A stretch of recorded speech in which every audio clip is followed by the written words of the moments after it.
handle what they want to do, but they're not intentionally trying to say, hey, we're going to move this distraction. They're saying, hey, we're still trying to make money at the end of the day. And I think the NFL, not trying to compare, but I mean, you have to compare. Like the NFL is going to be worse. Like I don't know if y'all saw the Odell Beckham Jr., Victor Cruz, Cam Newton, and Todd Gurley had a little sit down talk, and they were talking about a lot of this straight football stuff, but they were talking about like everything that's going on. But they were saying like the NFL has a breast cancer awareness initiative. They have all these initiatives, but they don't have one for Black Lives Matter. Like, what if they were able to have a whole month where they just black out or something, just like they do breast cancer awareness? They're not going to do that when they come back. They're really just trying to focus on using their platform just to make their money. I don't think they're really going to take the initiative to do something like that, or to even like I think Todd Gurley said just to put Black Lives Matter on the field or something, like do something. I think for the NBA to actually just try to do something and say something is a good step. But I mean, in a perfect world, we wouldn't stop we would stop everything to fix the problem. Why can't you stop everything? COVID stopped everything. You see how fast it's something that some people believe in and don't believe in. They acting like they don't believe in science. So like Kyrie Irving should just like stop playing basketball until they think it's right. I agree with Kyrie. But he's not going to do that himself. He's guaranteed he's back on the court. If he could, I feel like if he could convince people to, because I think he's like co-VP of the players union now, right? Something like that. Probably. Yeah, so I feel as though like if he actually got the chance to, I guess, have it his way, in a sense, I feel like it would be effective to actually just stop and chill and actually focus on the bigger picture. Like you have COVID on one hand, and then you have people trying to fight for humane rights. Like, what is basketball at the end of the day with that?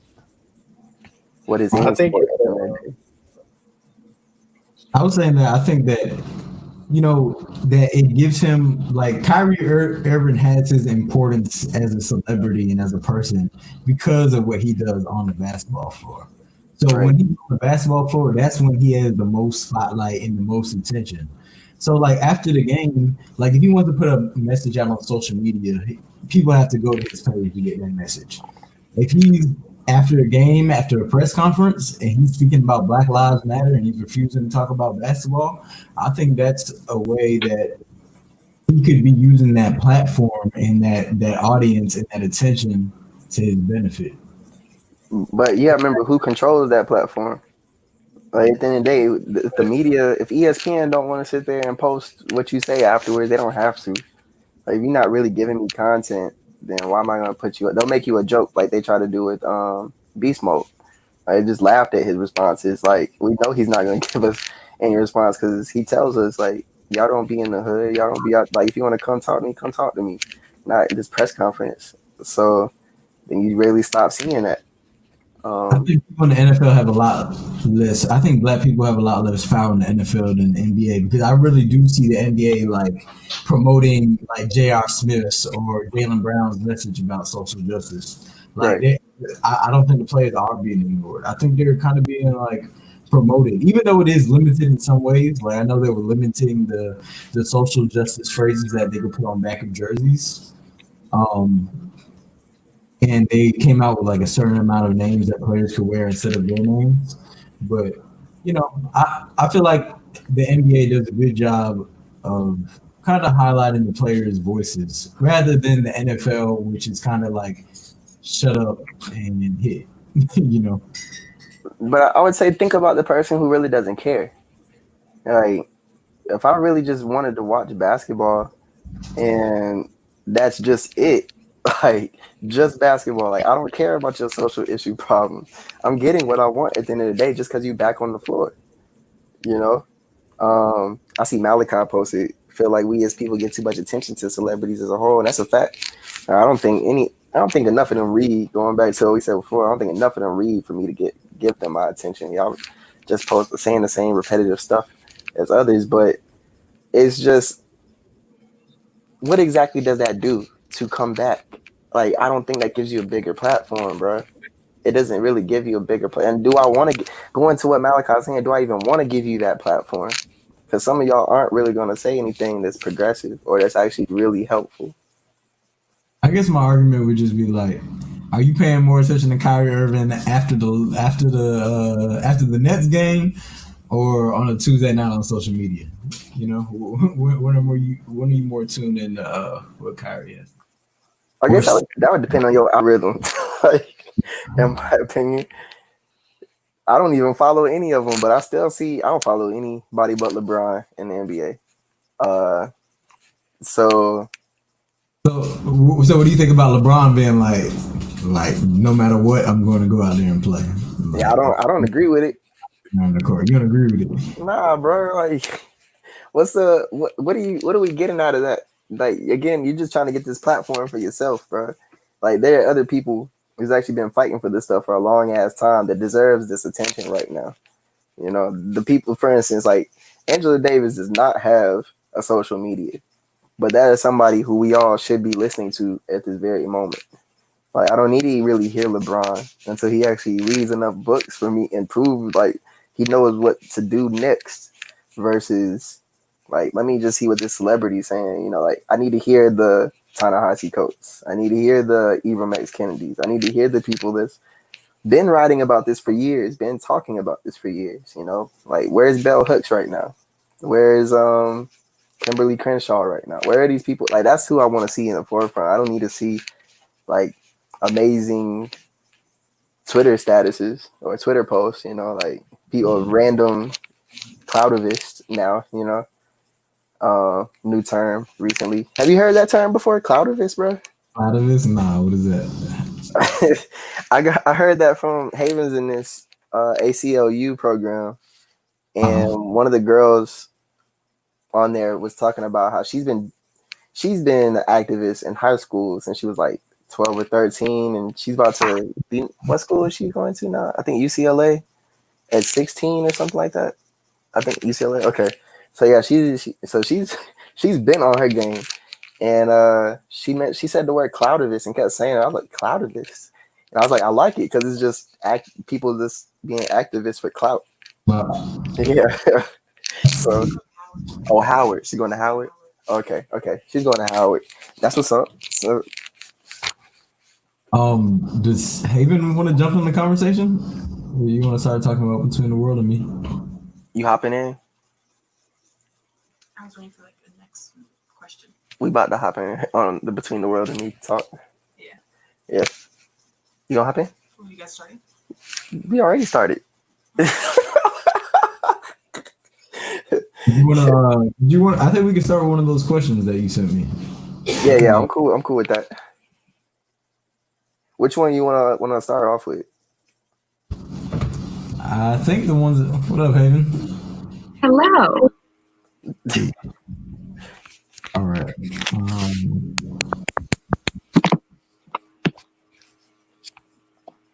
So I think we could start with that first one, or the one that says question one. It says the main theme of Between the World and Me is manhood. Do you think it would have been more appropriate for if the author had incorporated the struggle of African American females in the book? Why or why not?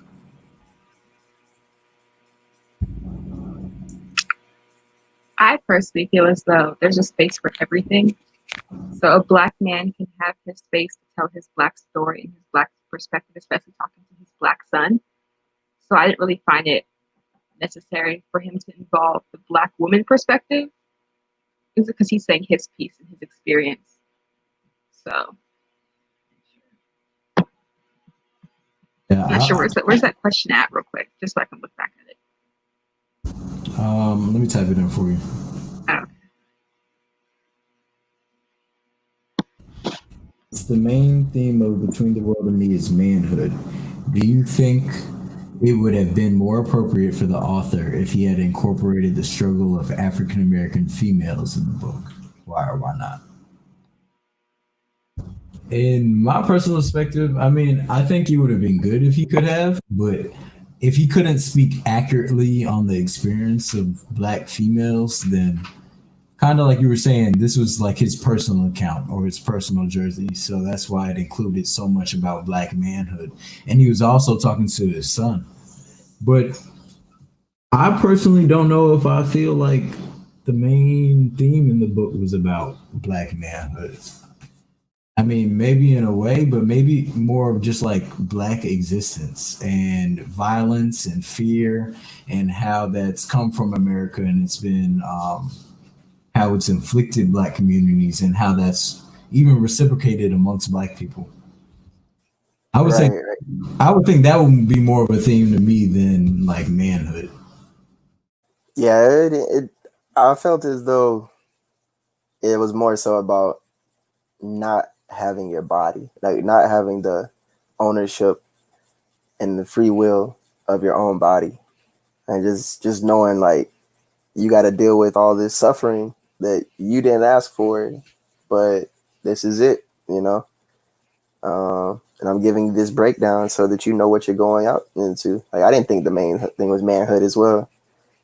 Uh, I think it would have been maybe not for this book because of just the purpose of this book, but overall, I feel as though if there was a side book to it, like an actual sequel or a prequel or something like that, then I would have thought that yeah, it would have been great to have a woman's perspective in the book on all this.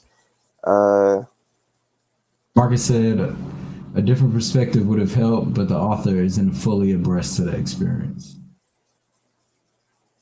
I think that's kind of how I feel about it. exactly. Like he can't speak for what he don't know, you know. But I also, Go ahead, Haven. I mean, I can also see like now that you said like it's not dealing with manhood, black manhood in that storytelling.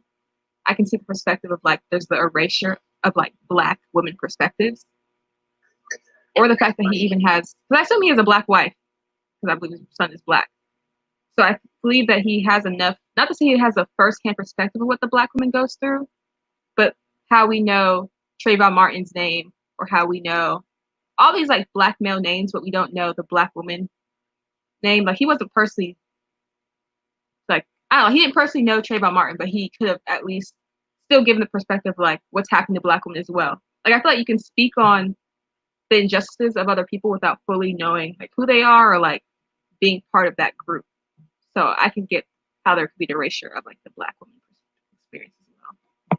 I could definitely see that too, because even when he was mentioning stories of terror and atrocity, he was bringing up the names of black men, and he wasn't really bringing up many names of black women. I was gonna ask y'all just to play kind of devil's advocate, like how do y'all think that it could be about or centered in black manhood? Repeat that one more time for me, bro. I was just asking how do you think that the theme of the story could be centered in black manhood? To try to, I guess, understand how it would be manhood. Yeah. Sheesh, because I feel like women could have a similar experience with this. Like I don't think it's exclusive to just the male and this experience. I feel like it's worse for a woman, obviously. How does this just manhood? I guess that's probably just how that person who made that question actually just thought of it. Yeah, that's because I don't think it's really just manhood, bro. I don't see it just being manhood. All right, so I think that can move us into the second question, which is what is the moral lesson of Between the World and Me? From like, I guess you're taking of the entire book at this point. You want to go first, Haven? You said like the main takeaway from the whole book entirely. Yeah, like the moral lesson. Like, what is he trying to teach people or the reader?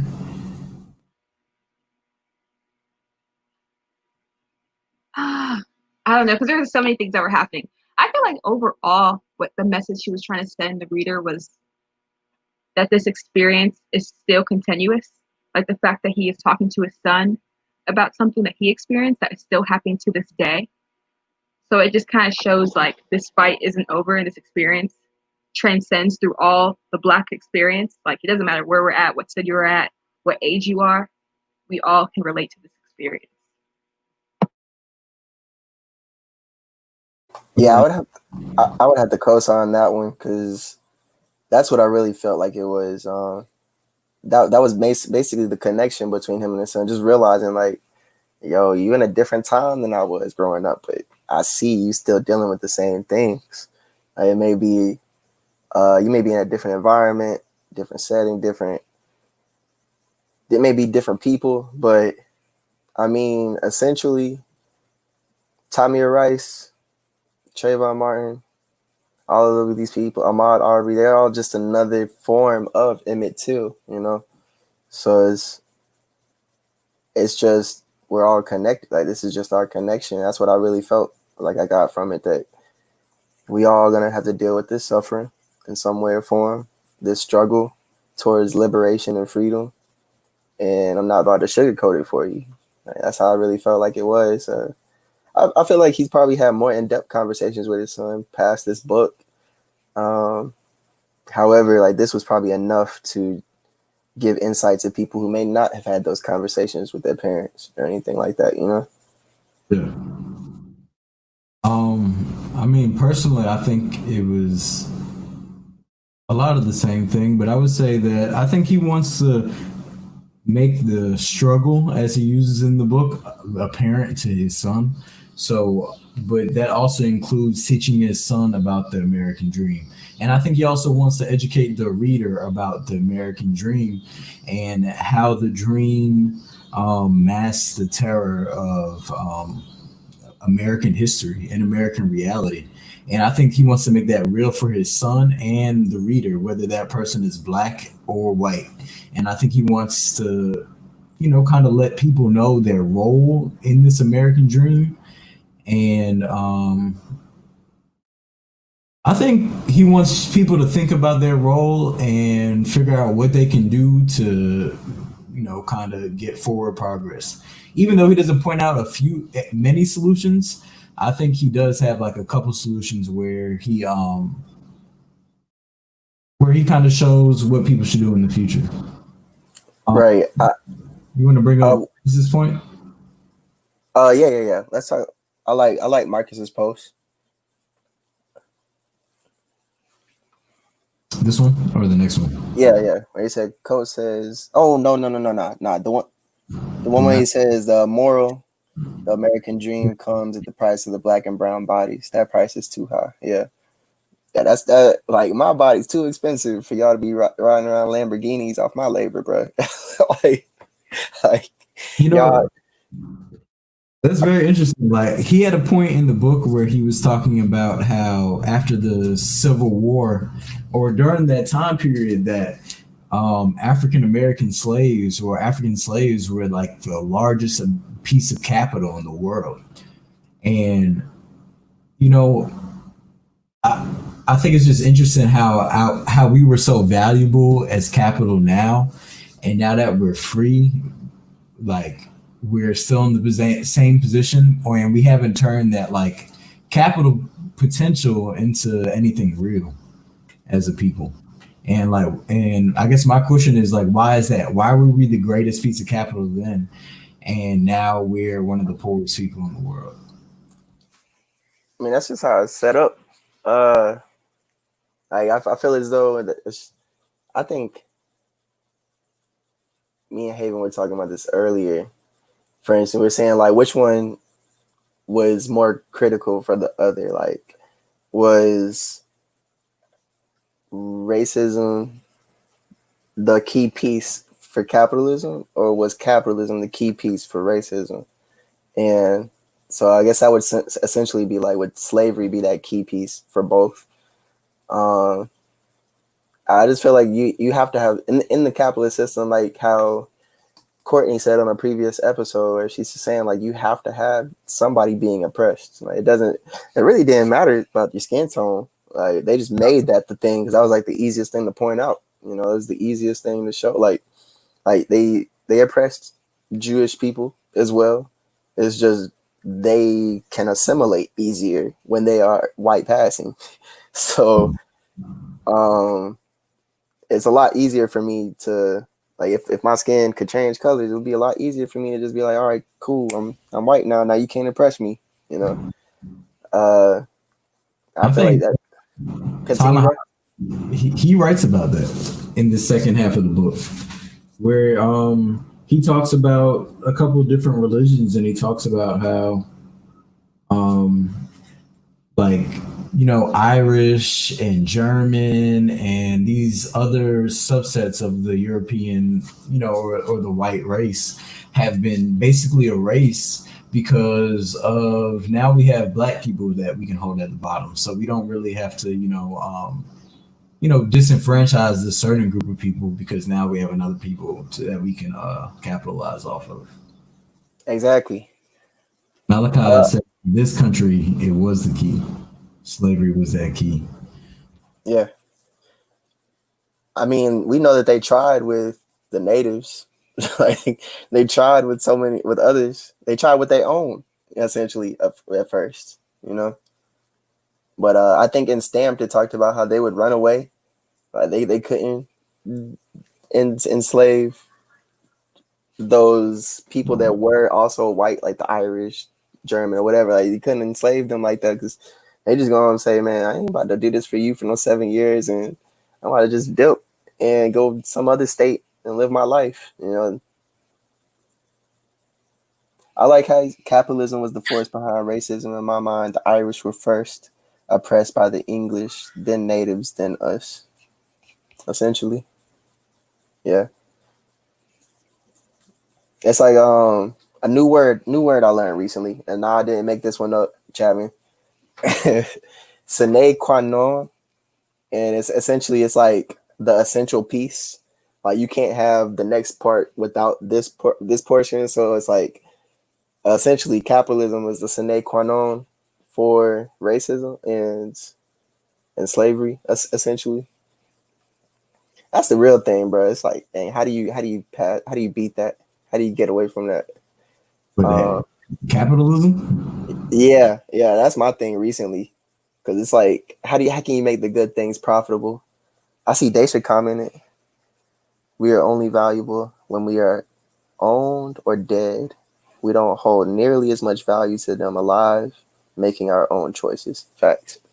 I feel that. So I guess my question in asking like why were we valuable as capital then and we can't create value now is like why can't we just I guess it's probably us not having land. One, without land we can't work and we can't make any product. So I guess that was my question. You mind if I show you something real quick? Yeah. Because it touches on what she was saying, how we're only valuable. Recently, I think it was like early June. I'm gonna send you the link if you want to show it as well. I'm about to share it to you. But it says basically it was actually graphics showing how the stock market gains, like they grow after it follows the deaths of black men. So it really touches right on what Deja was saying, like we're only valuable to labor or death, bro. like it's wild how the stock market actually rises after our deaths go national. Just share the link to our group chat real quick. And this was on Fox too, bro. Like, so talking about Sheridan StreamYard. Oh, Sheridan StreamYard? Yeah. I don't even know how to do that, bro. Like, oh, in the private chat, I got you. Okay, I'm gonna actually put it in the chat on. I'm gonna put it in the YouTube chat as well if anybody wants to check it out real quick or whatever. But isn't that an interesting statistic? Like how the markets actually rise when we die? Like what? Yeah, I mean, and what do they say is the reason for that? Do you know? I didn't fully check it out. To be honest with you, yeah, it was just one of those things where when you see the headline and you see a few comments and it's like you're not even surprised, and I kept on moving with it. Here's Marcus. He said, "Black bodies, or this is what Coach says, are a resource of incomparable value. The down payment, the second mortgage, refinance for the dream of being white." So we still do have value to them, and I know we do, because I mean we could just point at the prison industrial complex and how many white people probably make money off of that. I mean, they made money off of being in prison, which is something still hard for me to wrap my mind around. Right. UGA is part of that. Yeah, and Coach also writes about that in the book. Yeah, Part. that's the crazy thing to me. That's right here. He writes, "It's truly horrible to understand yourself as the essential below of your country. It breaks too much of what we would like to think about ourselves, our lives, the world we move through, and the people who surround us. The struggle to understand is our only advantage over this madness." And actually, I mean, I think that's a good break into our next point, which is where he tells his son, "The struggle is all I really have for you. Is this pessimistic or hopeful?" Or I mean, I think that's a great question too. But also, how is the struggle beneficial in y'all's opinion?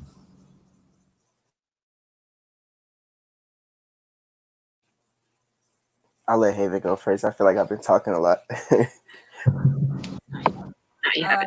Sorry, repeat that question again. Like, how do you think?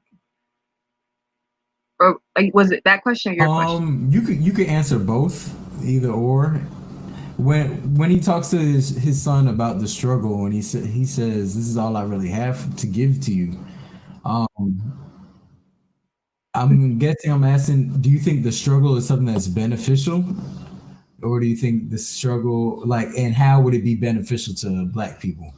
And then, is this viewpoint pessimistic or is it hopeful? I think it depends on what you do with that information. Like, it could be pessimistic in the view of that's all we have to offer is our struggle, but it also could be hopeful in the fact that you know your past. Like, does that, like, we should also have, if you're just saying I only have struggle to give you, it's kind of like, where's the liberation, where's the knowledge, whereas what are you passing down to me that isn't just pain? So I guess it really just depends on like what you're doing with that information that your ancestors or like what your older family members are telling you, and how are you moving it forward to like free ourselves and to do better for the next generation. So I don't know, it could be flipped either way. Like, if you're not gonna do anything with that information, just be sad about it, like all I have is struggle, then that's probably pessimistic. But if you're gonna be like, this is what I know of my past and this is how I know I can move forward, I guess it could be that driver of passion that moves you forward to keep fighting for that justice. Just to add on to that, when you mentioned how like the struggle is that's what seems to be pushed the most.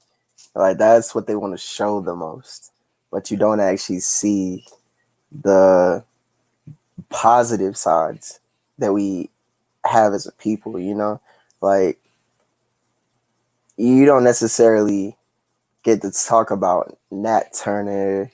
You don't get to talk about who's the one that John Brown. Like, you don't talk about the people that actually had these moments of triumph over in this struggle and whatnot. So it's like the struggle is what gets pushed to you the most. So that's what you see the most. I'm gonna touch on what Malachi said when he said you got to lose to win. Like, when you inside of like when you get into life in general and you start reading a lot of life development books and whatnot. I know I've had this conversation with you and Mary before when we were at Bahel. Shout out to Bahel. Hope y'all check out the Ethiopian food here in Atlanta one day. Shout out to y'all. But anyways, when we was there and we were talking about how it's like you always seem to hit your bottom before you start to rise.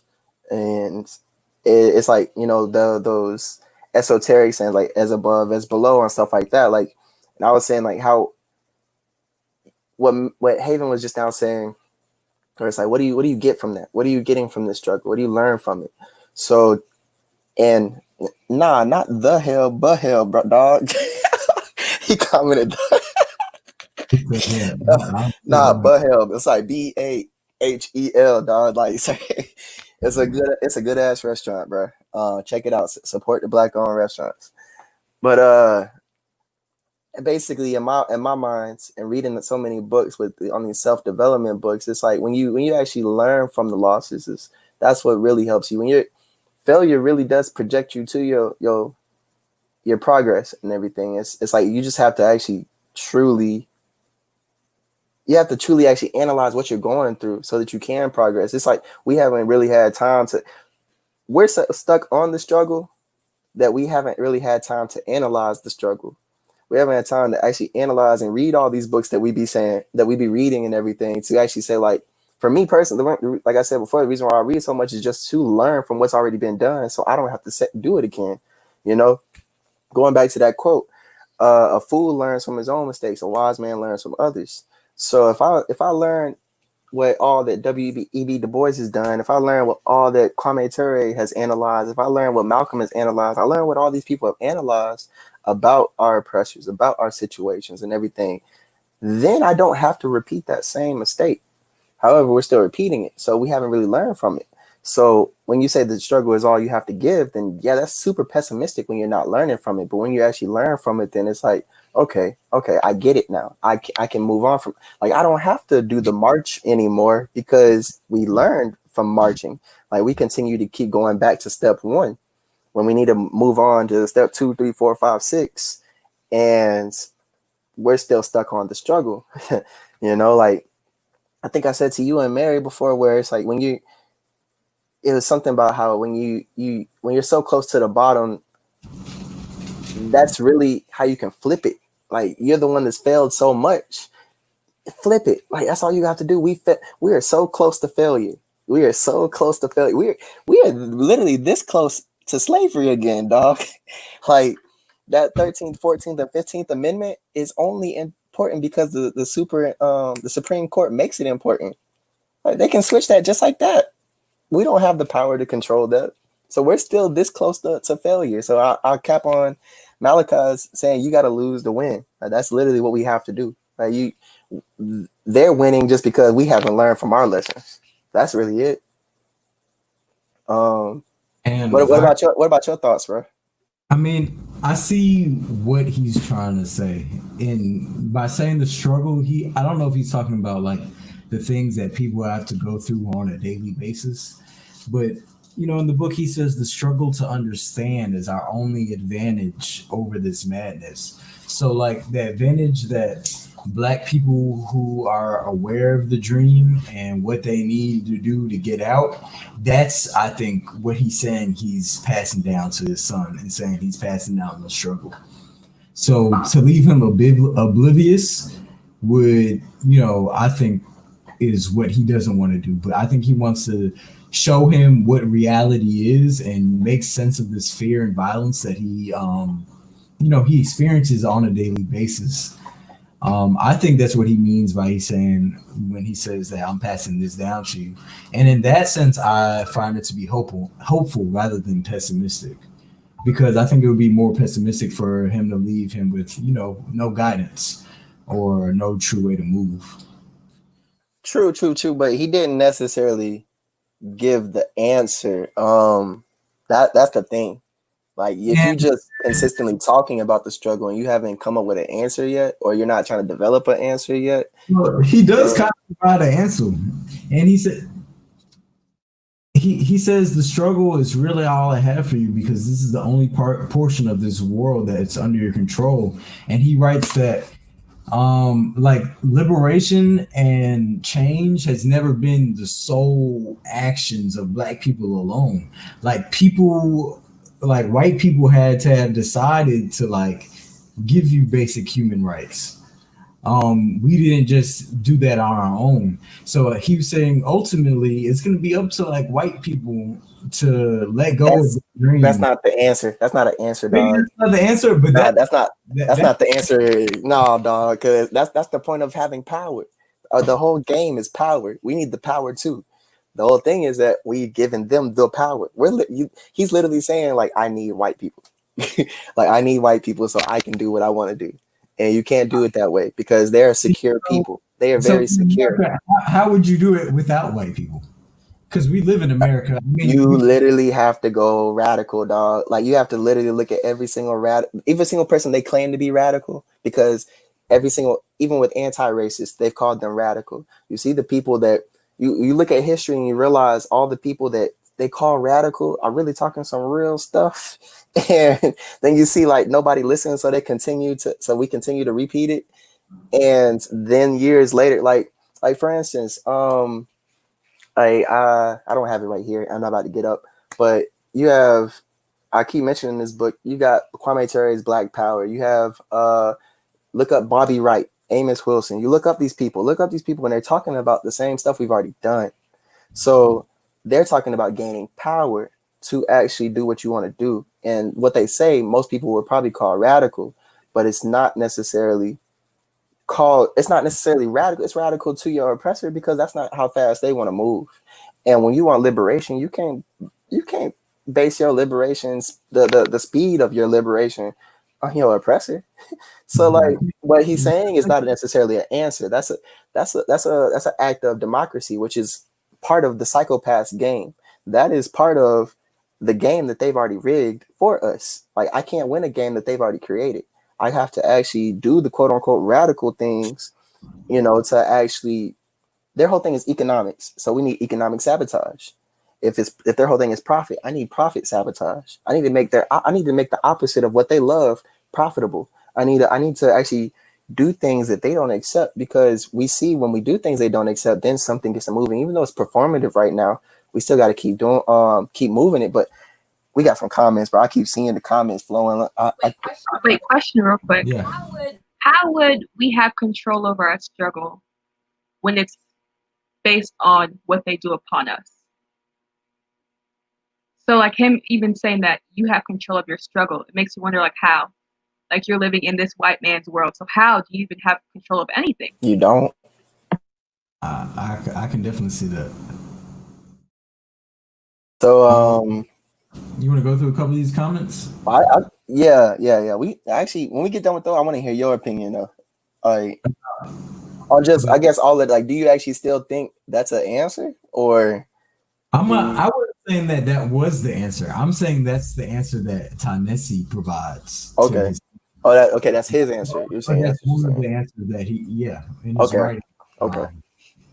I personally don't. I think if in America you want to create the system of equity and equality, that is it will have to involve white people. White people cannot be absent of that. If we want to separate and do something different, then that's something completely different. But if we working within the court system, we working within, we've only had one black president.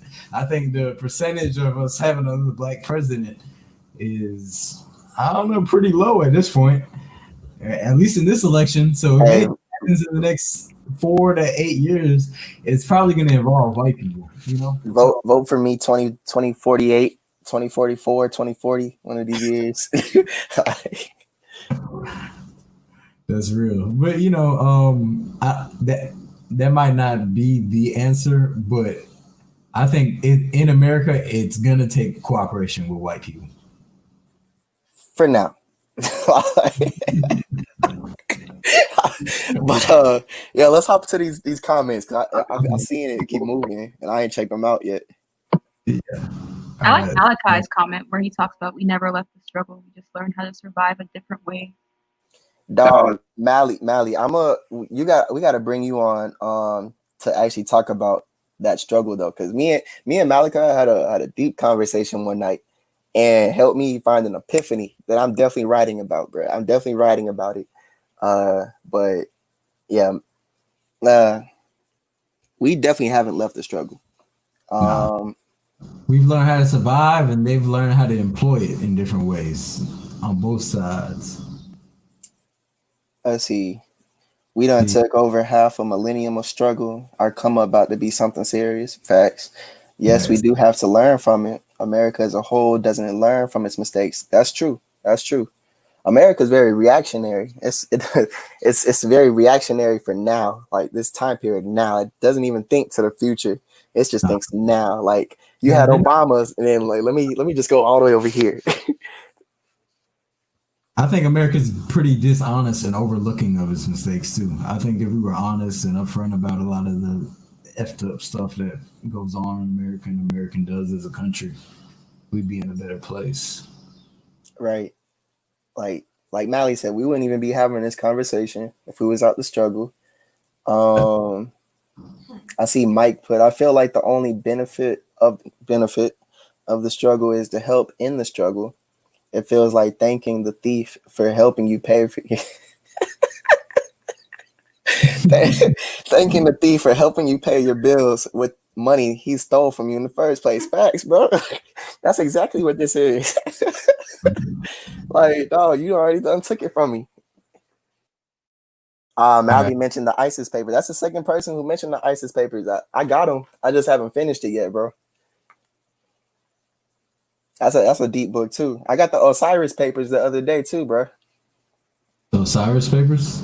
Yeah, that was more so like her people reflecting on Dr. Frances Cress Welsing's work more so than her actually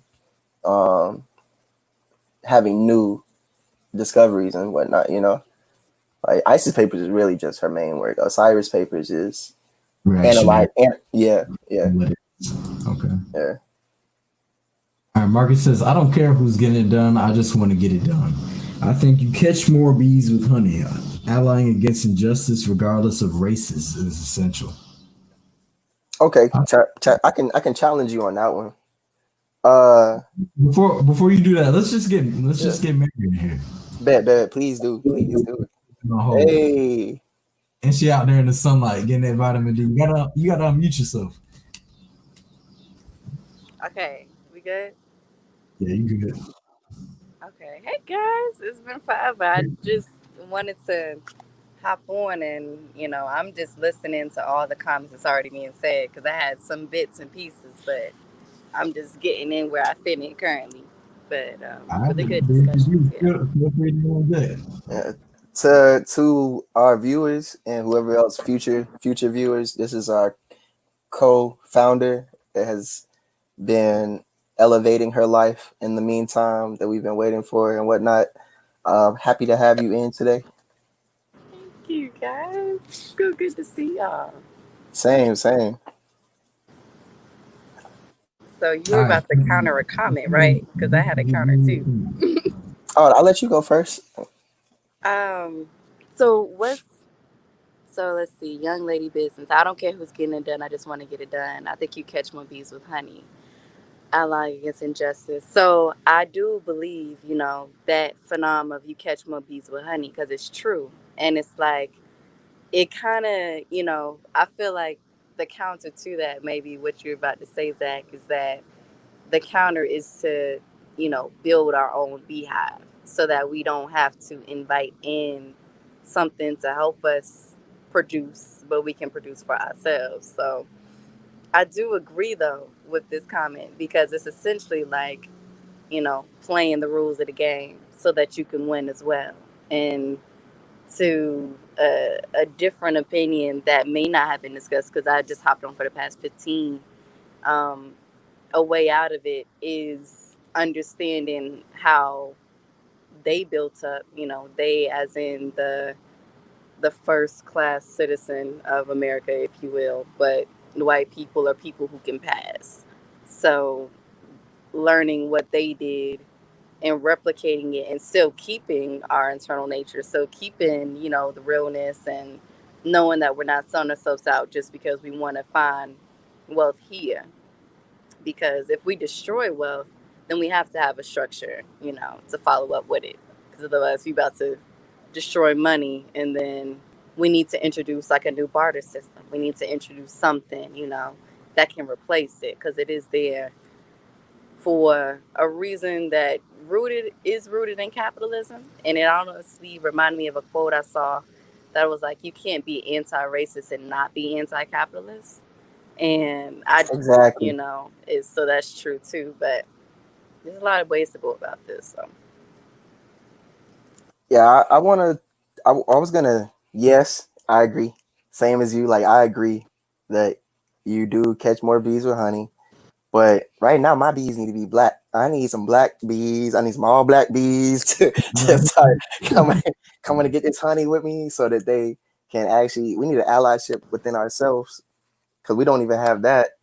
Um, to actually start our allyship with others, it's like I just don't want.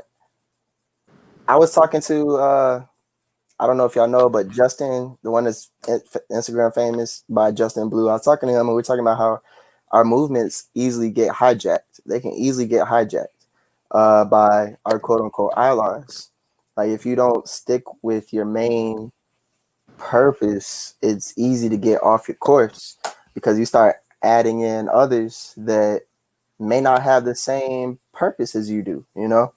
And I would say currently, I just finished another chapter in Black Power, in Kwame Ture's Black Power, and he talks about how it's hard to have allyship with others because one, you can't allyship with secure people. So if I'm only going to try to ally, well, if we're insecure people and they're secure people, it is counterproductive because when it comes to their security, if they're going to put us on the back burner anytime they get the chance to. Like nobody's gonna actually get the sit there and say, like, let me lose a little bit of my security to give them some more security, and we can progress together. Like it, if you look at the times in the like I keep saying, you gotta look at what we've done in the past. If you look at these past movements, that's been done before, and you see how it doesn't necessarily work out well until you actually have your tenacity, your one cohesive unit. So you do know your true purpose for your people, by your people, to move together with your people, so you don't get sidetracked like that. Like I got to get that first, you know, and then we can actually start bringing those other groups in together as a fist. Because right now my thumb ain't even strong enough to play video games. Like I ain't even playing the game the right way. You know what I'm saying? Like us as this thumb by ourselves, like we broken. So right now it's so much easier to get off of your main course when you're not even together yourself first. You know, like I do truly believe you can only get to liberation with allyship. Like that's really the only way at the end of the day.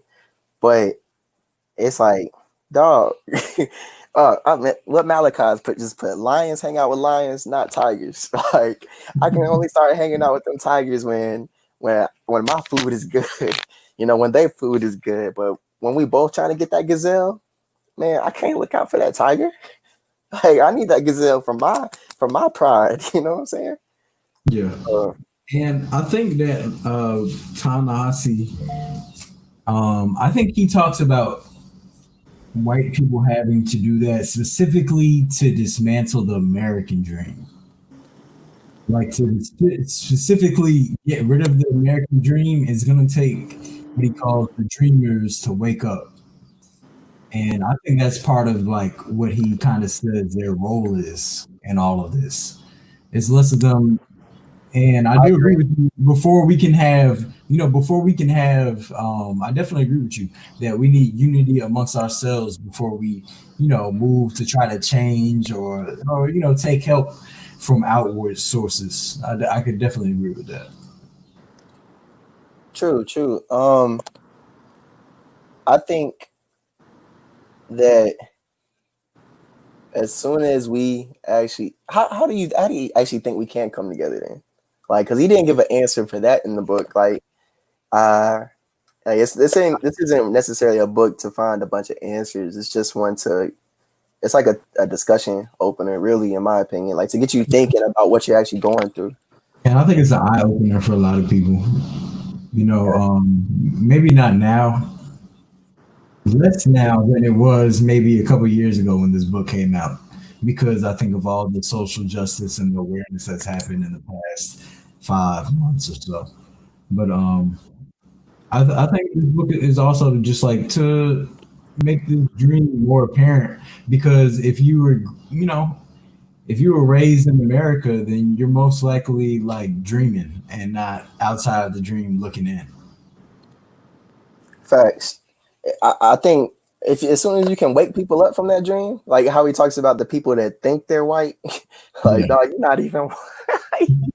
You know, like bro, you really in that dream. Like you think you just work hard and it just works like that. Like it's interesting. It's interesting having those new discussions with people now because a friend of mine's stepmom, we converse over Instagram and like she's had a lot of time to reflect on her beliefs, her previous beliefs. And I've had a coworker who, man, I've had like 9 months worth of discussions with him, and he's had time to reflect on his previous beliefs and everything. And I'm realizing like as soon as you can get them out of that dream, like dog, you getting screwed too. You're getting screwed too. Then things start to click. But let's see what we got. He said we got to continue to get on code. He said get them out the sunken place, bro. Kanye, I don't know, like that's bro. I love Kanye as a person, not as like he was saying some out loud like as a brother.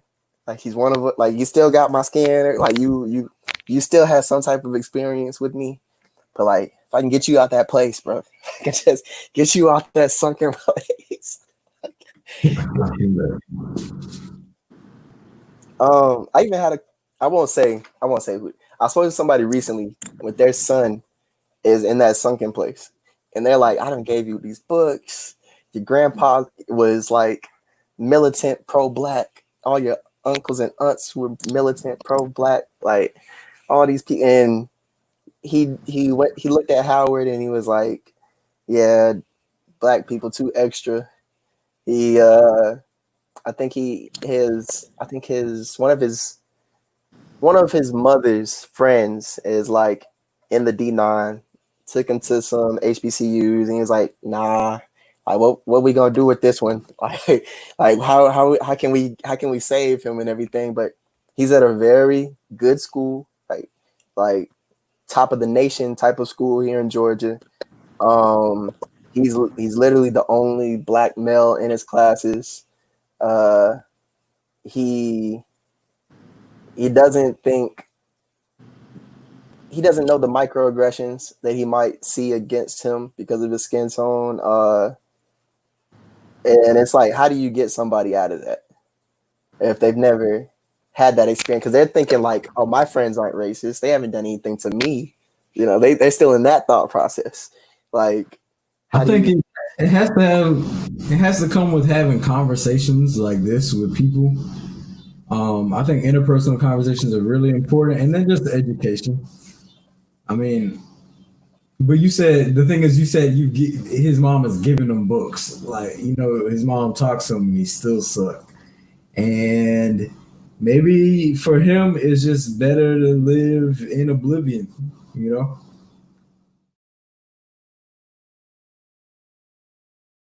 Like, if I give you the books and I give you the information, I give you the truth, like, what more can you do for somebody? Or maybe it's gonna have to be him getting arrested by a racist cop, or him like experiencing racism. It might have to be something like that to literally wake him up. I'm not sure. Yeah, that's the part that you don't hope for, though. I feel like that's a big comment right there too. Valley Foot, yeah, bro. Dog, that's the thing, man. That's what kills me because it's like all of our warriors are in sunken places, but it's like a different sunken place. It's not a pretty sunken place. It's like exactly what he just now said. Fuck racism. I'm gonna get this money type. Like, bro, it's not even about that little money right now, dog. When you could have wealth, and you talking about just this little money right now. He said, I can lead the horse to water, but can't make him drink it. That's facts. Very true. That's very true. You want to try to hit on? You got any points of this book that you want to touch on? I actually got one point. You were talking about earlier You said something about, I can't remember exactly what you said, but I was thinking about like Southern, let's say white people that have like Southern pride. And we were Okay. talking how people, like white people, believe themselves to be white and they're not really white. I think it would be interesting just to hear what kind of excuse like a white person would give for their like white Southern pride. And I think that's a good question for like, I mean, white people who are trying to understand right race is like, what does it mean? Like, why am I holding on to this whiteness or like this being of white? And I don't know. I really I really want to have a conversation with somebody who thinks like that, and I Yeah. think it'd be super interesting to have somebody who thinks like that on this podcast, and it could be just like a teaching moment, Yeah. But also I showed you those videos of Caitlyn Bennett, right? The girl who Refresh my memory. the girl who does the Liberty Hangout, and Oh, she goes, the one that goes around getting into controversial moments on purpose. yeah, Yeah. Okay. But if you could get her, but man, this would just be another and platform I for think her. that's I ain't trying to give her no platform. a lot of what she does is like kind of make it seem like America is like this great place where bad stuff doesn't happen. There's no racism. There's Propaganda. no systematic racism, like white pride. Like she's having these conversations with people on the street, but like I know if she has this conversation with somebody who's educated, she would one never post it, and two, she would just like she would probably lose. So I would love to have a conversation with somebody like Caitlyn Bennett, and really just like get at it because I feel like people like that are the people that Ooh, I might have you one. Actually. I might have somebody like that. 'Cause not like this girl actually went to high school with me. We have cordial conversations, respectful conversations. Like we never been disrespectful when we talk about politics and ways of life and whatnot. But the only thing like I'll say she kind of blew up when Trump was first running for president, I believe. So it's kind of easy to become a sensationalist to play off of like race baiting or just being super pro America and stuff like that. So she had like a good following on a blog for a while. I don't know if she still does it or not. I know she's gone through different stages of life since then. But I could definitely hit her up and see if she would come on because I'd be like interested to talk to her. I mean, I wouldn't attack her, yeah, no attacking. Like I'm gonna just speak the facts. Shoot, she can bring a guest on too. Like let her have her reinforcements if she wants. If she can get some, because we've had a discussion on. Like I asked her recently, like maybe like 2 months ago, like if she really still supports Trump, and she's like, "Yeah, I still see him as the best person that fits the job." And this is before we had, I think, when we actually had to vote for like between Biden and Kamala Harris and everybody. So it was during the time when you still had Bernie on the ballot and whatnot. But at the time, she was like, "Yeah, she still believes he's the best one." And I started bringing up stuff like, so you.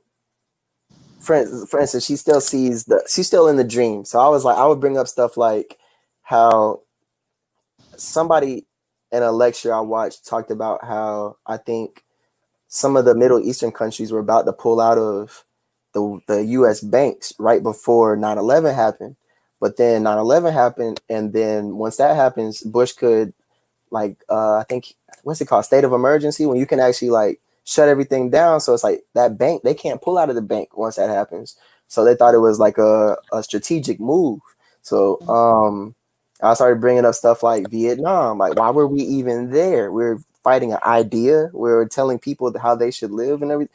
And like, she didn't have much to combat me on these things. So I would like to converse deeper into those discussions with her. But Mally said she's smoking that good shit. But Shoot, she might be. That You might be doing the opposite. fact, She she might. needs the good shit. Yeah, she might need it. So yeah, she's stuck in that dream because that dream is individualism. Like Mally said, like the mom that I talked about earlier. We discussed how Afrocentric versus Eurocentric, and she started talking to me about how her friends that are from Nigeria, that are from South America and the Middle East and whatnot, how they actually are very more communal, more familial, and actually working together to progress. And at first, she thought it was because being at the bottom of the totem pole. And I was like, nah, like this stuff was before the Europe even started trying to be like conquest and take over and everything. That was before that. Like, so it wasn't a result of being on the bottom per se. It was just how we are. Like we love each other. I don't know about y'all, but we love each other. So, but dang, I've been talking too much, bro. No, you good. Mally, the link is in the bio, bro. I mean, not in the bio, but it's in the description, right? Yeah, YouTube video. Join That's in. how I found it. Yeah, just click on the link, Mally, in the description in the YouTube video.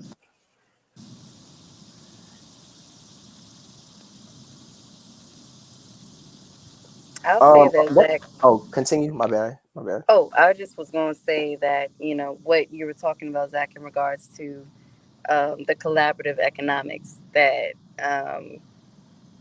I pretty much collaborative economics. Like we pull our money together, we fund our own things. We don't ask the bank for the money, and how it predated any of the private owned banks and all these banks are private owned. Somebody decided I want to make a bank.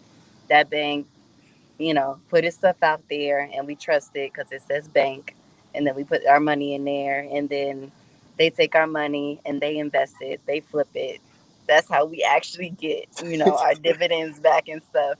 And so it's like before that all existed, it was the collaborative economics. Like you're saying, and both of y'all are saying, the dream is individualism because that is essentially how everything dies. So nothing can be alive in individualism because we need people just off our nature. Like we're social creatures. Even if we Right. decide that we want to hate everybody, we still have to decide to do that because it's against our nature to just disregard and only be, I got me, I don't trust anybody else. You can't come for anything that I have because, you know, it's almost kind of a scarcity thing too, because it's kind of just like you can only have so much as one person. You have everything that we need. There's the philosophy, we have everything that we need inside of us, and that is true. But to see it come to fruition, we have to use materials. We have to use things outside of us. So, you know, going back to collaborative economics, it's a beautiful thing, and honestly, it's what the Rothschilds and it's what Exactly. all of the Bushes is what they've all done to keep money within their group. And for European Americans, that is their family. Yeah. It's yeah. I would say that again, going back to what I said before on a previous episode, not my quote, somebody else made it, but where they say capitalism is just socialism for the rich. It's like what you just now said, like they sell that dream to make you think they're individuals, that they did it by themselves. That for instance, I think there was a post on Twitter where it was talking about, I forget which billionaire it was, but they were talking about how at first their business was not working out, and then their parents gave them like $100,000 to help them out to continue the business, and it may have been Bezos or something like that, but somebody helped one of them out. We all know Trump got $1 million from his dad. Like there is no such thing as individual success. It does not exist. So I think that American dream of working hard and eventually getting all wealth and riches, I think that's all a lie. exactly. Yeah. I And wouldn't be even surprised. Oh, sorry. just like a lot of white wealth, and that dream was built on the backs of like paying people pennies a week. So like, how much hard work did you really do? You know. Nah, I it's like what. Oh, I'm not. I'm sorry, Mary. oh no. Go ahead. I was gonna say I like what Marcus posted where he said teaching them to appreciate their culture and their respective principles. For when he's talking about celebrating Kwanzaa for the youth, like I saw one lecture somewhere. I forget who is that. Mary, we watching so many lectures, you forget who says what. But somebody had a theory of like we need to make what's up. What's good, bro? Um, Hey there, brother. How you doing? What's up? What's up? What's good? What's up, y'all? I'm what's up, listening man? now. The guy said, or the woman, I really forget who said this, but they had a theory of like, why not darken our race? Like, celebrate the darker tones so that you actually are celebrating your true people. Like, whatever, like, it was like the total opposite of what a lot of people, at least in my personal experience, would say they would like to do. Like, people that you try to play God and be like, okay, I want a baby with pretty eyes. Well, what's pretty eyes? Well, in this society, it's light eyes and green eyes, hazel eyes, or whatever. It's not the brown eyes. You'd be like, I want the kid with the pretty hair. Well, Yeah. like, what's pretty hair? It sure ain't the hair that I can't. Like, Niggas like nigga what? ain't this, but Right. So it's like celebrate what makes us us. Like, so I definitely agree with Marcus. Like that's what I'm trying to do with this school, bro. I'm wearing pro black shirts every day, like every day, dog. Like my first shirt I'm wearing tomorrow is the Black Lives Matter shirt. My next shirt I'm gonna wear is the Exonerated 5 shirt. The next shirt I wear, like I'm waiting for a package now with my Malcolm X shirts and my Angela Davis shirt, my Free Huey shirt. But I'm putting that out there, bro, because I love celebrating us. So I definitely agree with that. That's what's up, man. That's gonna be an easy teaching point because you know they're gonna ask. Facts. Um, One thing I did want to mention though, when I was going through the questions earlier, there is this woman named she's a dang. I don't have it pulled up anymore. Her name is my bad, y'all. Anyways, it's somebody who she's a critic, right? She's actually like that's her profession. Is a critic of writing and whatnot, and she actually has won a Pulitzer Prize for her criticism. And when Ta-Nehisi Coates wrote the book, and when she criticized it, she said she believes he didn't emphasize enough of the racial progress that we've made. And it was like, do you agree with her or not? And I don't know when those questions were made or whatever. I don't know. And granted, this is an Asian woman, not an Afro-Asian, just Asian. I don't know what her experience is here in the States and everything. So maybe to her, there's been a lot of progression. But intrinsically, when you are a descendant of Africa and you really know what's going on, intrinsically there hasn't really been much progress. So I was like, what are y'all thoughts on her criticism and whatnot? Do y'all agree, disagree? Like, do you think he should have added more about the progress we've made, or I I would disagree. I would ask what like besides like certain things we can do, what would have like what's the progression? Like what can we do like besides entertain and besides entertain, like what's the progression that you see us making like that we can because I don't that's my question. What's the progression we made? Like besides, I mean, we integrated in schools. The argument, even though we integrated in schools, I heard different scholars like that kind of held us back when we integrated. So I'm like, where was like real progress when one society has always seen you at like a lower level on a totem pole. You feel me? Until we get with them and like interact with them, like obviously when you interact with them or you play sports with them, they don't see you like that personally. but probably subconsciously they'd be like, "But it's well, why are you talking to me like this? Like, nigga, you black, my nigga? like, you feel me? Do you know what we like? You feel me? In their mind, like they don't gotta say it, but you can tell from certain interactions when you interact with people, that's their vibe. Like they were like, nigga, the fuck. So what's the real progression? Like, you feel me? Like when dads keep continuing, shit like that keep continuing. You feel me? Yeah. I think that, like, I don't think that talking about progression really aligns with like his purpose in writing.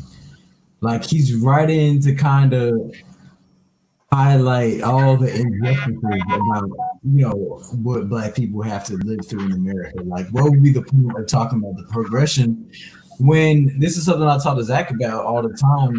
Ibram Kennedy writes in Sam from the Beginning, and I'm sure in his other works, that racial progress has always been accompanied with racist progress.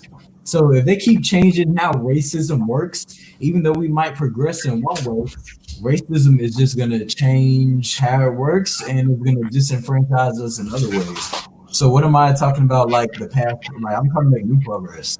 I'm not really trying to focus on what's happened in the past because, like you were saying, like what's happening? Like I'm still facing the same stuff that we've been facing for the past 100+ years. So I agree. I don't think that he should have had to focus any more on progress. What was that? This is what we're talking about. Ta-Nehisi Coates' Between the World and Me. I gotta get that. Okay. It's pretty good. Do you know if they have an audio book? They Oh, yeah. definitely have a book. They do? Actually, Bet. Okay, bet. Okay. What's your thoughts, Mary? You think her critique was valid, or on progress? You think we've even made any progress? What's your take? I just want to hear what you got to say. I was actually thinking and just absorbing because I see someone says he talks about progress. It's just the progress is changing the method to the madness, from slavery to mass incarceration to unarmed shootings. So it's like Progress. yeah, it just hasn't been good progress. progress. Exactly. It's kind of just like, what do you want to accept as progress? Because by all technical terms, the fact that we can gauge, just like we know how bad it is, but now it's like not everybody, but more is seeing how bad it is. Sorry, there's like people driving by. But that is technically progress. Now, we can deny it by saying, it should have never had been that way in the first place, which it shouldn't have, but it is still progress. You know what I'm saying? So it's like, I feel like her critique is just the common, devil's advocate critique. That's just like, you need to talk about, the other case, because same thing happened to Toni Morrison when she was writing her books. A lot of the interviewers that interviewed her were saying, you need to write of the white perspective. You need to write of the white male perspective. And she had no inclination or wish to do that. And so she stayed. So it's like, the critique's going to happen. But it's like, was she out of place to say it or not? She's not in our place. Like you said, she's an Asian woman. And there's nothing to say that there's like a hierarchical or horizontal, like we're better than or she's better than. It's just we're on different planes. So all she did was offer a perspective. And just because she's a critic, somebody might put more weight to her words than, but that's what it should be. Right. Yeah, I really want to know, like, who is she to tell him what perspective that he should include in his book, where he's talking about, the sensitive subject that he is talking about. Like, what place does she have when she can't really even put herself in his shoes? So nah. Or has she? If she a real writer, has she like done anything to help the struggle? Being in another race, you feel me? That's a good question. I would ask, like, in what ways have you like helped other people that look like me that's so-called going through this real struggle, look like us? You feel me? Like, if you just speaking on being a critic, and anybody can do that. I'm like, because you got an award with it, that's cool. But anybody can still do that, and everybody still does that. You feel me? Like, but no, have you really helped? Have you ever tried to elevate people's minds to get them out of this bullshit mindset we've been going through? Have you, you feel me? Have you just helped put money in people's pockets? You feel me? Or just in different organizations? You feel me? It's not all about money, but stuff like that. But if you ain't doing that, you just talking, my nigga. You gonna keep talking? Like shit. That's real. There's a quote in the book. It's on page 150, where it says, "Plunder has matured into habit and addiction. The people who could author the mechanized death of our ghettos, the mass rape of our I'm messing up. The mass rape of private prisons, then engineer their own forgetting, must inevitably plunder much more." What do y'all think about that? Do y'all need me to read it again or post it? Yeah, or post it. Post it be better so I can read it. Yeah. Yeah, let me post it real quick. That's something more you got like digest, kind of break down. I'm gonna put it in the private chat real quick, and then I'm gonna throw it in the actual YouTube chat. My bad, folks. I promise I'm gonna get this together one day.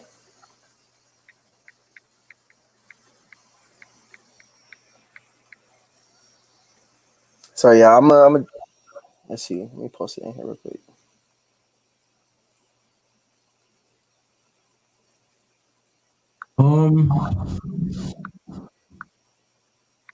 I think that is true. Yeah, I'll wait for you to put it in there so I could post it up though. Dang, YouTube won't let me put as many They they won't let me do all the characters. Yeah, wow. This quote's too long.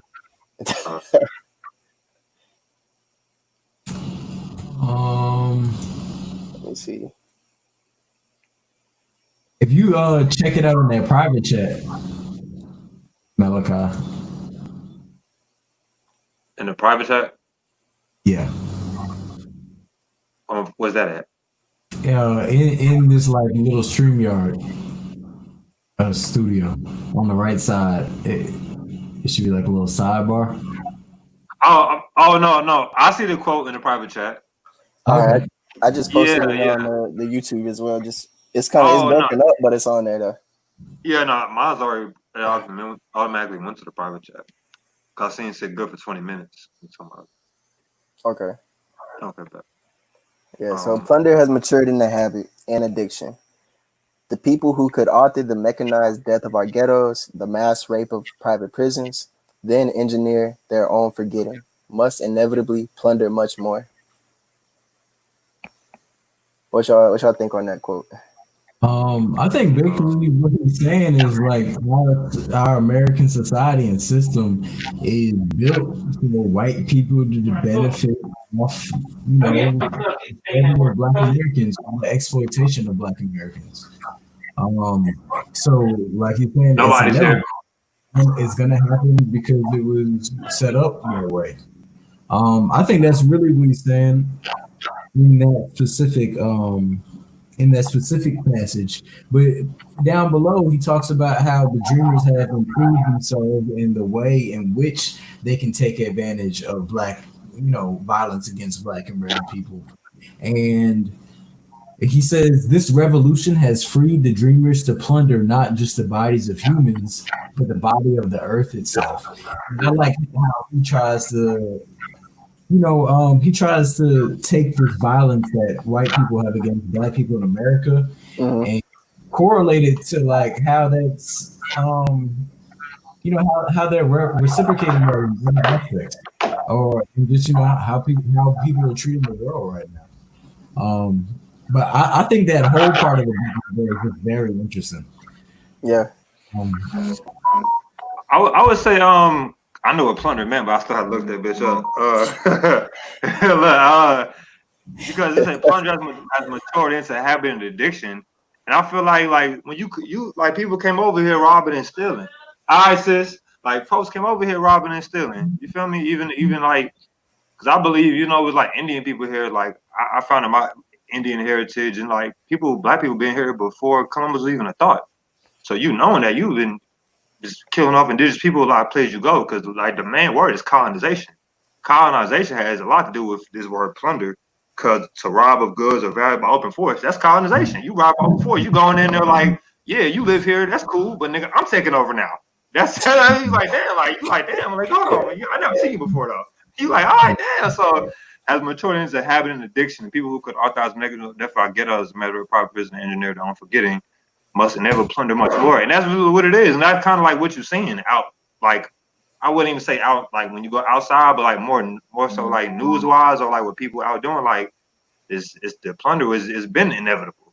You feel me? Once you do people like that certain way, you come over here already having like evil intent. So you doing that, it's like you agree what you sow. Like shit is so I agree wholeheartedly with that quote. Like that's crazy. And this part right here relates to part of his solution, I would say. He says the dreamers will have to learn to struggle themselves, to understand that the field for their dream, the stage where they have painted themselves white, is the deathbed of us all. So I think by connecting it to that violence that white people have against, or white Americans have against black people, and connecting to that to the world, is just like him proving that case. Like, white people, y'all need to wake up, because if y'all don't wake up, not only are black people gonna be under the bus, but y'all gonna be right there with us. So like, I think that's part of one of the few solutions that Ta-Nehisi has in the book. Well, I think like how y'all was saying earlier, they with us don't even know it. Yeah. Like they with us don't even know this shit. Like they more niggas than us than we are. To come over here and do all that shit to people, that's a real definition of a nigga. Cause y'all ignorantly did that shit without knowing who people really are. You feel me? That's crazy. Y'all the real niggas in here. But just by knowing that too, like to me, we don't understand like how I said earlier. Like once you understand like human nature, and if you look at nature too, like if you look at like certain Discovery channels, like an alligator, he doing this thing in the water, whatever like that, he has like birds and shit come clean his teeth. You feel me? In nature, nothing speaks. You feel me? It's their own language. So he's chilling, eating, killing stuff, but he opens his whole mouth, and a bird comes and cleans his mouth. So just by saying that, a bird not gonna hang with no alligator.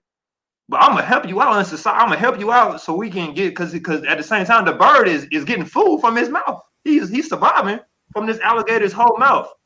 And the alligator's like, bro, I can kill you right now, but you cleaning my shit out right now, so I ain't gonna kill you. You feel me? So me by saying that, you gotta know these people's temperament. White people have a different temperament than us. You could tell that by going to any job right now and see how these people react or how you do certain shit. And that's just what it is.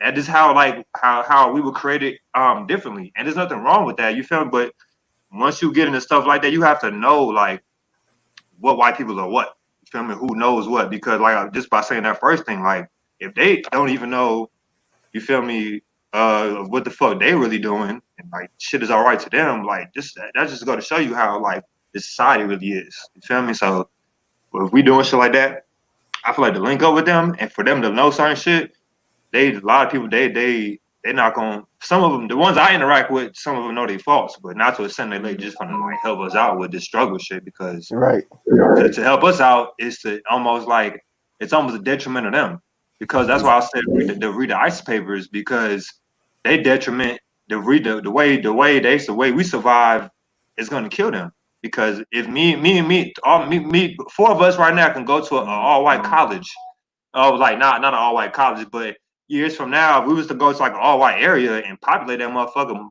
years from now, that majority place is gonna be black. Because we having sex with people over there, you feel me? And that's destroying so-called the white gene. So that's how in Ice Paper she broke that down because it's like subconsciously they trying to survive. And they know when we have sex with us, like nigga, the gene, dominant genes, you take over another gene, that's what it is. You want to call them mixed kids, but shit, the dominant gene's still black. Yo, you mix it, but shit. You still me, bro. Like shit. Yeah, but that's just what it is too. But that's my opinion with that. No, I agree with that though, because it's like once you actually break it down to I think Bobby Wright mentions how in his book he talks about how people ask the question how, not why. Dr. Frances Cress Wilson was asking why, and she brought it into the scientific. Like, it's like there's no other reason you guys could be doing this to people but being scared of your own downfall, of It's not. your own gene pool just being gone away. Like that. Like that's literally like we can't even fathom why you would do this to somebody else. And mind you, this is a theory she studied. It's not like this was like, because theories are theories, but the theory is just like, damn, like I've been around these folks for a minute, and when I start like thinking like that, I'm like, damn, it kind of make fucking sense. Man, a lot of sense where y'all niggas don't like me like that. Like for the ones that do, cool, but for the ones that don't, me just being myself, or you just like, damn, what's wrong with you, bro? So it's just like that's what it is. Like my nigga, it's a self-hate thing, and we struggle from that too, but in a different aspect. But that self-hate thing is real, because if I hate myself, why am I fuck with you? I don't like myself. Why do I care about what you're doing if I don't care about what I look like when I'm doing? That's not logical. You feel me? And a lot of people out here, they won't probably want a minute, but a lot of people don't love themselves, bro. That's why the hate goes on in the way the world is, because nobody really truly loves themselves the way you're supposed to. You like, I hate myself, bro. Like my parents did that to me, or I was doing pills, or God don't love me. Like, any other thing you can think of for you not to love yourself is the reason why society is in this type of conundrum, because like it's just I can preach love and all that, but you can feel the vibration out here. Like it's not no love out here like that. You feel me? This conversation is love, but once you go out here, just shit start feeling a little irky. You like, damn, what the fuck? Like, damn. Capping on what you said with a lot of people don't love themselves, that's in each and every community, bro. Because like nobody really knows themselves. And I'm gonna say this quote again. I know I think I said it to Mary and Jalen before, but there was an interview with Nary Muhammad on the Breakfast Club, and I'm not Muslim, but I love to study everybody's religions, take what I can from it and whatnot. But he was saying how Elijah Muhammad and Farrakhan told him about how knowledge of self produces love for self, and love for self causes you to do for yourself. And since you are my brother, and the base word for brother is other, you are my other self. And since I know me, love me, and do right by me, I'm going to do my other me the same way. So it's like, y'all don't have no knowledge for self. We've shown that in this book. Y'all don't even know that you're not even really white. You don't know that the dream's not real. So you don't know yourself. So there's no way you can love yourself. So you can't do right by me. You can't do right by yourself, because you see you're not doing it. You're destroying the earth that gives you life. That like you forgot who your mother was, bro. You forgot who actually brought you in this world. And I like how he says they forgetting. They just forgot, and they're addicted to what they think is truth. So I'm saying they're like, dang, do we need to give them like a 12-step program or something? Like, do they need some stuff? I mean, to me, my thing to say about that is, I think a lot of these niggas still know. And but for my things, for example, is if y'all seen the first Matrix, it's a key part of me that opened my eyes about this shit, because to me, to be more aware, it don't matter on your color, you feel me? But once you are aware, I feel like a lot of people choose, like they know what's up, but they like, man, I'm not. It's almost like the dude in the Matrix, he wanted to go back to sleep. Like he wanted to go back inside the Matrix. Like this is weird as fuck. Like he was like, bro, even though I know this shit is not real, I know this shit is fake. You feel me? He was like, bro, I was like, I got it. He was like, but if you let me go back, let me forget, I want me to be a millionaire or whatever, the whole nine. I feel like a lot of people to bring it into like retrospect, a lot of people, no matter what color it is, they know the truth. Almost how you were saying earlier, like with the other girl, Zach, when she like had like, she was almost like she had a good following, but she more like she went to the biased way of like speaking to her audience. Right. It's almost like you knew the truth type shit, you knew the real shit, but then you just catered to people that was just, I guess wanted to talk about that certain thing when like that shit is over with. Like we gotta stop talking about certain things, but you wanted to bring that to your audience and keep talking about, like she was probably awake and then chose like, man, I'm good, I'm gonna chill about this because it can give me more following. Like, no, fuck the following. What these niggas awake out here? Like, you feel me? Like, that's what it is for me. Shit. I think they know. Like, the motherfuckers smarter than what you think. And That's I Exactly. think it benefits them to like exit the dream. So why would you? Like for you to wake up, you're kind of letting go. You're letting go of your superiority. And why is that something that you would necessarily want to do? And I think that's a very individualistic, way of thinking. And you're thinking about yourself and your group. And I think a lot of people don't realize that connection between the violence they inflict on Black people in the world and how that also equates to their own downfall. And people don't really see that. So why would they do it if they can't see how it's hurting themselves? And to them, it's just like, I'm at the top of the totem pole right now. Why would I like step down? Well, for one, I feel like that's why it's kind of switching up. Is because like for the ones that are our age, that are white or whatever color, that's like becoming more aware. Like, cause I have white people tell me like, yeah, my family ain't shit. They'll be like, that nigga racist, all type of shit. Like people are becoming more aware to expose certain shit. Cause I feel like that's how we like this time around had like all this protesting and shit going on. Like even if necessarily people don't 100% agree, they really like. And even though we probably, we even the people that didn't see the privilege, like, damn, like we was kind of fucked up out here. You feel me? Like, even though like they're not even knowing it. You feel me? And so I feel like that's it's a small progression for me because I feel like I said, they knew for a long time before we was even before everybody in this call was born. These niggas knew what they were doing. You feel me? Like I'm like, I know though, because it's no reason that we had to come to this age and have this conversation. Yeah, like it should have been handled in a different way, but from everything going on, I see why it didn't get handled. you mind if I read something to y'all real quick? Go ahead. All right, so this is I mentioned him twice, but Bobby Wright, somebody y'all should check him out sometime, bro. He talks fast and straight to the point on everything, dog.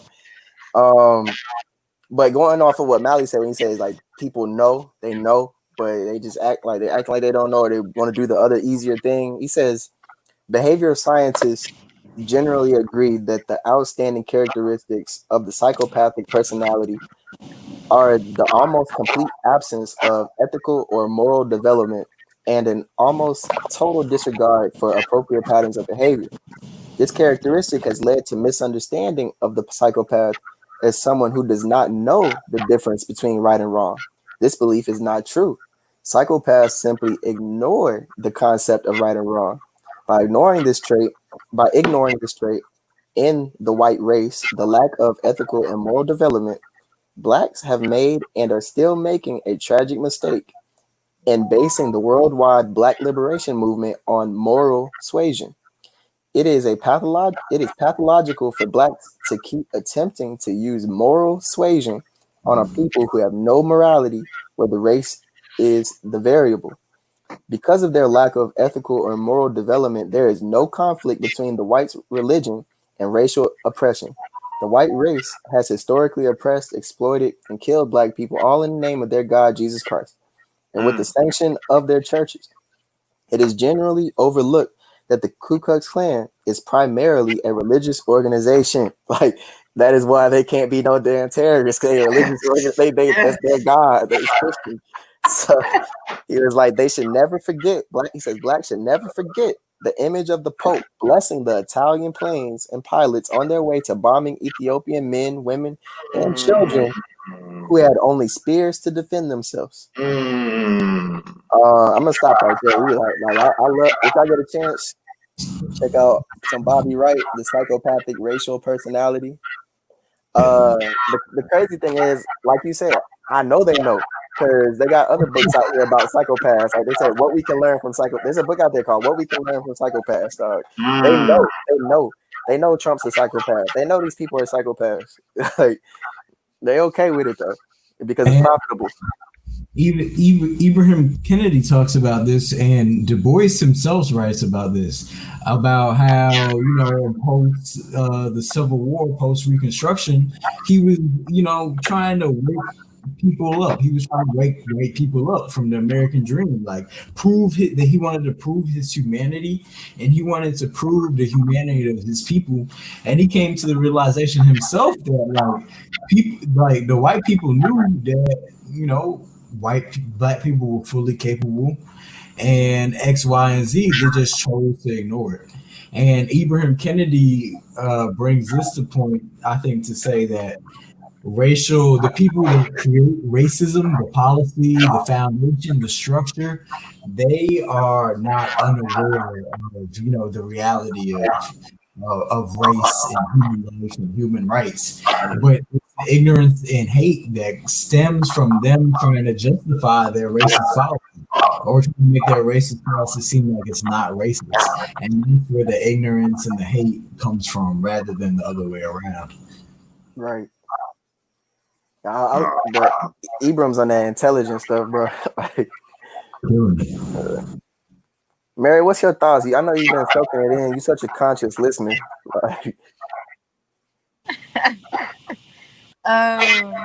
One, I was thinking I need to get that book, so I'm gonna definitely pick that up. But it was interesting, I always kind of really wondered what we label a psychopath, because we say it's the person who doesn't know any better, but everybody knows better as long as you're living on this earth again, under some type of law. So it's to hear it defined in that way makes a lot of sense. And I feel like if that was a news article, Trump is a psychopath, and here's a literal definition of a psychopath, and y'all try to argue, just try, and then because it will just continue to show the testament of who we elected. Well, not we, right? But who was elected? I'm about to say, but who was elected into presidential office or selected? So, right, and it would add to the impeachment trial and all that. That was a whole debacle, and I was just so disappointed in how the impeachment went. But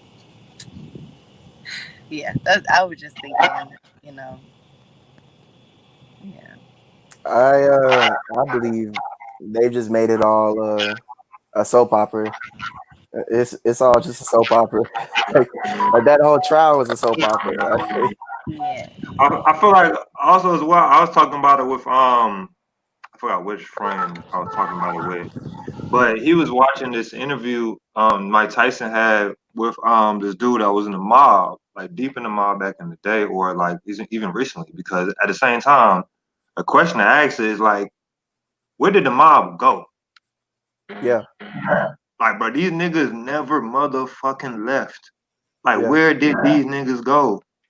From the J. Edgar Hoover days, they had pictures of him or some when he was gay or some shit, so that they have different people in their pockets. And I mean, nowadays you can see I'm not even bringing cartel movies or something like that, but some of those shit so hidden truth, because a lot of these people with bread and money, drug money, to control a lot of politicians, and that's just real shit. Right. And you knowing that, so me saying where did the mob go? To me, these people be more images for people to see, to talk about, because I really don't see Trump, or I don't fuck with Biden. And when I learned, became more aware, I didn't fuck with Obama, because y'all niggas just puppets.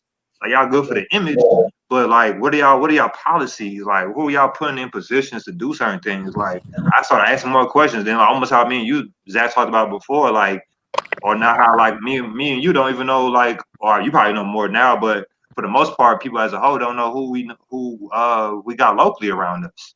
But who the fuck is the nigga? Who's the nigga fixing laws down your county or in your city? Exactly. Because those different from federal laws.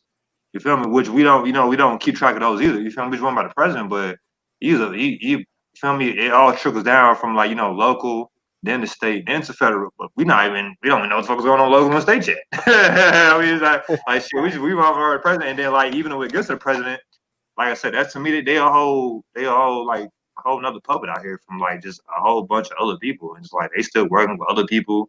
They work with Democrats that you don't fuck with. They still working with them, chopping it up, eating dinner and shit. You just bro, but for the little people, or not little people, just people in the population, they talk about it more, arguing about who's going to do what, or who I'm voting for. But both of them niggas working together, voting on your downfall. Fuck niggas, you feel me? Shit, that's my thing. All right. My argument is I want to vote for whoever's gonna end systematic racism. If neither of y'all plan on doing that, like, why does it matter? In my Yeah. opinion, like, Well, somebody brought the thought of the whole Supreme Court up in there. Now that's the only thing. That's the only thing. Literally the only thing. I Because can. can you imagine having all Republican Supreme Court? Yeah, that goes back to that whole 13th, 14th, 15th Amendment that I was talking about earlier. Like, we are this close to being back to slavery, dog. We are this close. They already spraying us with water and stuff. Like, we are that close to going. Like, we're in the 60s again. So how much longer do you think it's gonna take? Like, we see Jim Crow, we see new Jim Crow, we see it. So like, how much closer are we back to 1860? How much closer are we? Because we see I new feel Jim like Crow, we got the water spray as again, a we got person, protesting. I feel like a lot of people argue the damn near of course I'm not like slavery is like that's our Holocaust, you feel me? But to add with that, like how do you tell somebody that they free now? You get them off the chains now, but now you make a whole nother fucking shit that I don't even need I don't need a chain on me to be a slave no more.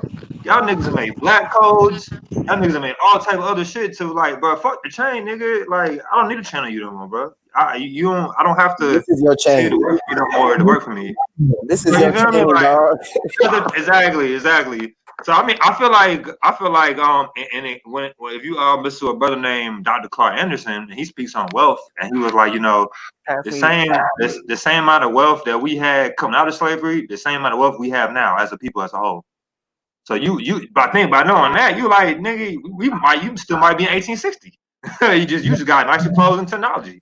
That's Like what I'm you never saying. niggas never left. Yeah. So like to me, you can't go back when you never left. So I was like, that's my thing. Like niggas never really. Oh yeah, my nigga got the book. That nigga got the motherfucking book. Yeah, exactly. I'm on it, That boy. shit break it down too, bro. But if you listen to like his interviews and shit, even he old head now, he still breaks it down for like as a whole collective on like how we can like build wealth as a whole, or like even how they even did it back in Tulsa or like places like that, how they did build wealth as a whole. Like just making it go in each other's hands, like making the money go in each other's hands that had businesses. Like, but right now, as consumers, we get money. I was at Walmart earlier, I had to buy something. You feel me? I'm like, shit, I'm guilty of it, but I had to buy something for Walmart. Niggas don't own Walmart like that. Like you feel me? That shit don't fluctuate with us like that. So it's just like that's what it is. Like you feel me? The whole fucking strip, but shit. I wanted to touch on what you was talking about with like where the mob went and everything. Like somebody else posted something about where did the KKK go? Because I forgot who it was, but they said you don't see them robes at the Goodwill. Like what happened to all them robes, dog? So like the KKK mobs all together. Like I mean there's a playlist I made that's got a whole bunch of old speeches and spoken word and stuff on it, and like there's a chant on there. They were saying, they were like, I think what they say, the cops and the Klan work hand in hand. They were just chanting that over and over. The cops and the Klan work hand in hand. They just going over and over. And I was like, dog, people been woke. We just it's not in our system to teach it. I think it's more than that. It's like we've been woke, but it's kind of like we're woke on our suffering. Like we know the fullest extent of our suffering.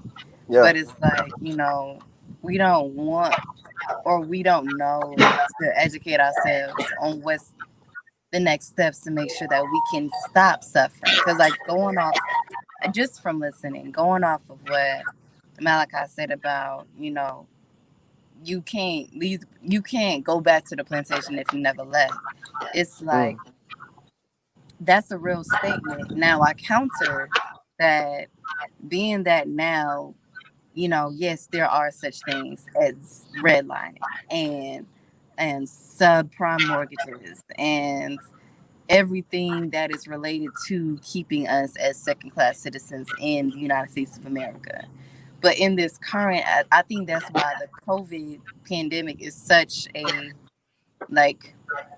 backhanded blessing, if you will. Yeah, super blessing. you know, for those who's able to look past the fear of it all, it really is a moment where I was actually talking to somebody earlier today, where this fear kind of scratched the surface of everything else fucked up that the country's doing. So it's like in the fear, you know, if you get another story, you hear about somebody trying to reverse the law, or somebody trying to actually arrest these cops, or somebody who's trying to go and reconfigure the whole fund of the police department. You know, like all of these things that we've heard in like snapshots. But they're still going on behind the scenes that are not presented on the news. And the fact of the matter is, we're not on a plantation. Like, even if we're not at, you know, with our 40 acres and a mule, like we were promised way back when, and then Abe Lincoln got assassinated the week after. When I heard that, that clicked for me, because, you know, we heard that Abe was murdered, but I didn't know that it was only a week after he was about to sign into play the 40 acres and a mule to I ain't know that either. Oh. everybody. See, so that's the MO behind, you know, such a historic killing that's not taught. You know, just another thing that's not taught to us. Mhm. But it's like, to say that we're still on a plantation is to take the power out of where we know we are today. Like, we know that we can educate ourselves and educate our counterparts. We know that we can go to school and study so that we're able to be in the courtroom to change the law. We know that we might not be able to become CEO of that business because we're still dealing with baby boomers. And those are the generation who's still adamant, and they're not changing about their ideals that are rooted in racism. And they don't even know half the time how much racism is intrinsic in their thoughts. Like, if you really challenge them, they're just like, no, that's not racist. That's just what I grew up on. Right. Right? But it's like, if you grew up on the other side of the tracks with, you know, generations who don't need your money when you go to college and get a job, so you're able to keep your money, and who taught you how to go and take your money, don't put it in the savings account because there's no interest in that. Go and put it in a high interest savings.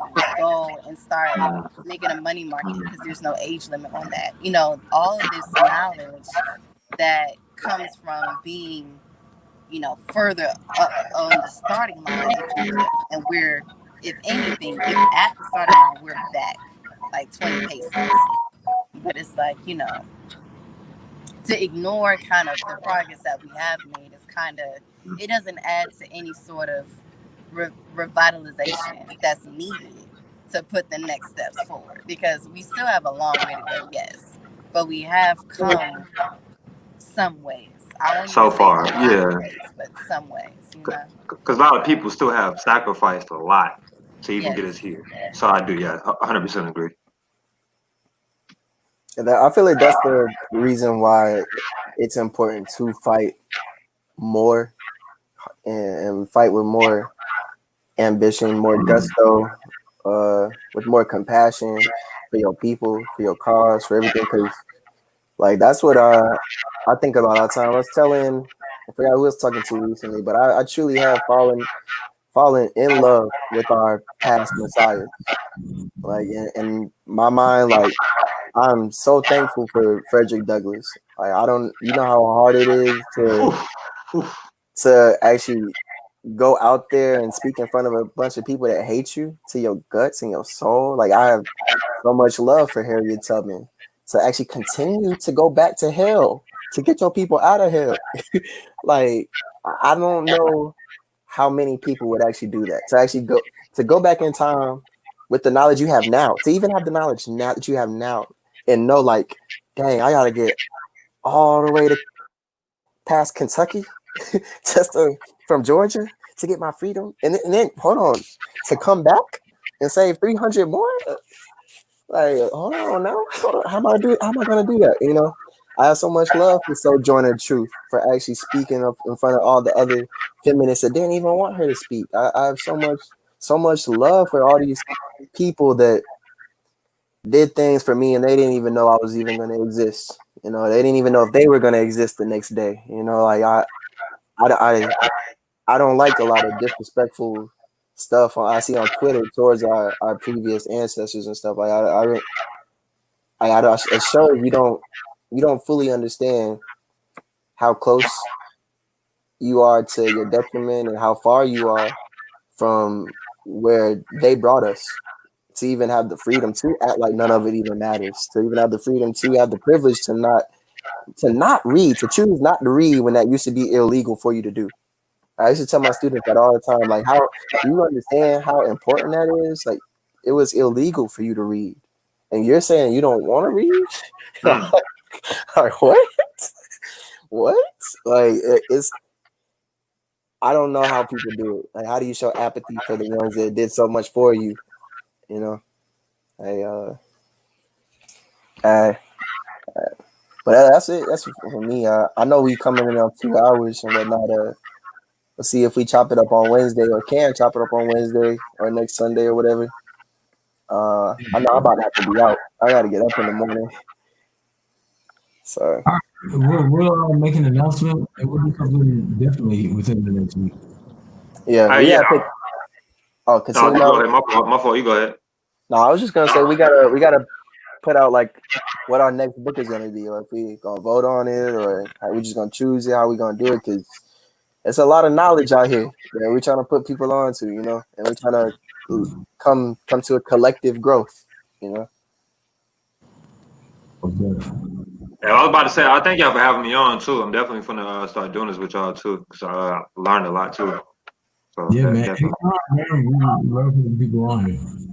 Definitely, I appreciate that too, man. Definitely.